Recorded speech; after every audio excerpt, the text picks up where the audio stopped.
हम झा कल्याणी सब गोटे के गोर लगै छी और स्वरचित एकटा जितिया के गीत सुना रहल छी। आशा करैत छी नीक लागत अहाँ सबके, तो सुनल जाओ अपने सब। और जँ नीक लागे तो यूट्यूब चैनल के सब्सक्राइब जरूर करबै। मिथिला में बड़े बड़े गुण माँ गे बहिना, मिथिला में बड़े बड़े गुण माँ, जितिया पाबनि बड़ सोहन माँ गे बहिना, मिथिला में बड़े बड़े गुण माँ, जितिया पाबनि बड़ सोहन माँ गे बहिना, मिथिला में बड़े बड़े गुण माँ। लाले लाले मरुआ के रोटी पकेबै, रहुआ बुआर तरे मन सँ झोरेबै। लाले लाले मरुआ के रोटी पकेबै, रहुआ बुआर तरे मन सँ झोरेबै।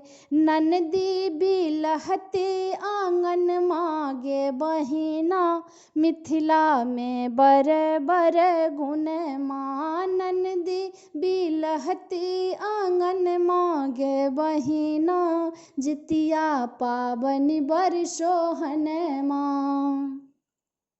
अपनहु उठब संगे नेना उठाएब, चूड़ा दही चीनी लऽ कऽ ओठगन कराएब।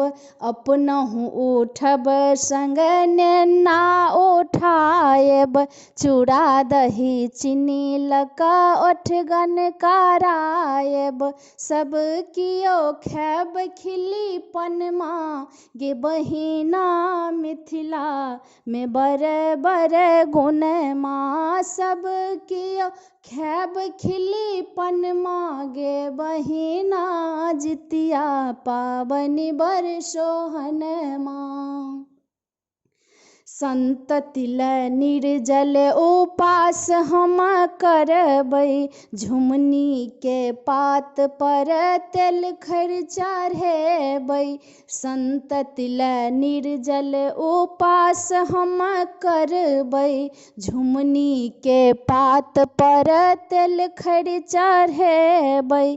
पूजब जितवाहन चरण माँ गे बहिना, मिथिला में बड़े बड़े गुण माँ। पूजब जितवाहन चरण माँ गे बहिना, मिथिला में बड़े बड़े गुण माँ।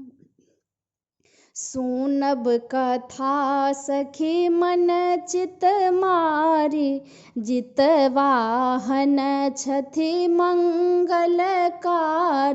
सुनब कथा सखी मन चित मारी, जितवाहन छथि मंगलकारी।